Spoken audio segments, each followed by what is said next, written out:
عیسی مسیح په بیت لحم کې پیدا شو. د وخت د ټولو نه لویه او عظیمه واقعه تقریبا کېدونکې وه او خدای پاک دې دپاره دوه خاص ماشومان د پیدا کولو دپاره غوره کړل. د هغوی نومونه هم په اسمان کې غوره کړي شوي وو. اول به یحیی د حضرت زکریا او الشبکره پیدا شي او هغه ته به د الاعلی نبی ویل کېږي.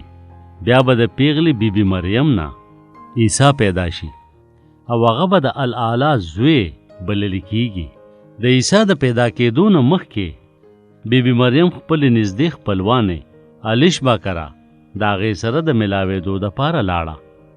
بیا یحیی پیدا شو او بیبي مریم ناصرت ته خپل کور ته زر واپس شوه. یوسف هم د واده کولو د موقع په انتظار کې و.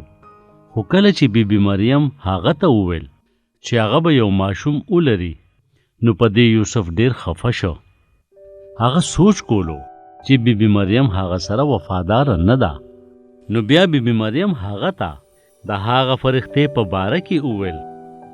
هغه اوس هم په دې شک کې و چې آیا هغې په رښتیا سره فرښته لیدلې ده؟ آیا دا ماشوم به د خدای زوی وي؟ آیا بیبي مریم رښتیا ویل؟ بیا یوسف فیصله وکړه چې د واده نه مخکې چې څنګه هم ممکنه وي چې په خاموشۍ سره دا کویدن ماته کي، ځکه چې هغه نه غوښتل چې بیبي مریم په خپله معاشره کې وشرمېږي.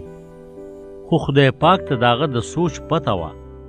نو هم هغه شپه خدای پاک خپله فرښته حضرت جبرائیل امین هغه ته په خوب کې ورولېږله.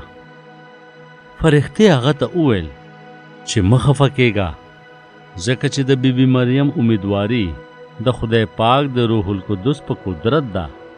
ته به د هغه ماشوم نوم عیسی کېږدې، ځکه چې هغه به خپل خلک د هغوی د ګناهونو نه خلاصوي. کله چې یوسف دا پیغام واورېده نو هغه ته ډېره تسلي میلو شوه او هغه په خوشحالۍ سره بیبي مریم خپل کور ته د خپلې ښځې کولو په نیت راوسته. بیا په هغه ورځو کې د روم د سلطنت نه دا خبر راغی چې ټول خلک به محصول ورکي. هر سړی به ضرور خپل ځان د خپل پلار په کلي کې رجسټري کي. د یوسف دپاره د دې مطلب بیت لحم ته تللو. نو هغه بیبي مریم د ځان سره کړه او د 4 ورځو په ستړي سفر بیت لحم ته روان شول.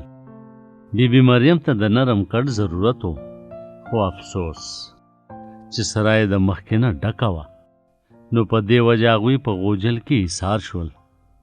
په هغه شپه د بیبي مریم ماشوم وشو.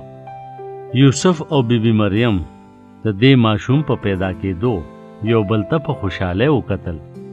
دا هغه واده شوی مسیح دی. یوسف وویل موږ ته پکار دی چې د هغه نوم عیسی کېږدو، څنګه چې فرښتې ماته ویلي. دا هغه څوک دی چې خدای پاک زموږ د خلاصون دپاره رالیږلی دی. بیبي مریم ماشوم عیسی په اوړني کې ونغښته او یوسف هغه په آخر کې کېښوده.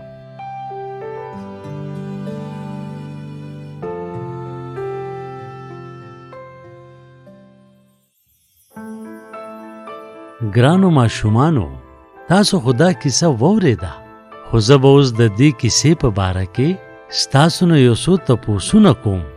څنګه م خوښه ده او تاسو به د هغې صحیح جوابونه راکوئ. ګرانو ماشومانو، ستاسو نه زما ډومبې تپوس دا دی: چا یوسف ته وویل چې د ماشوم نوم عیسی کېدی؟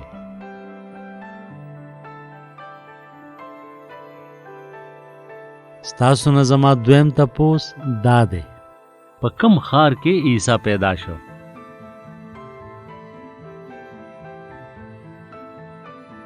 او اوس زه ستاسو نه اخري تپوس کوم: هغوی عیسی په څه کې واچو؟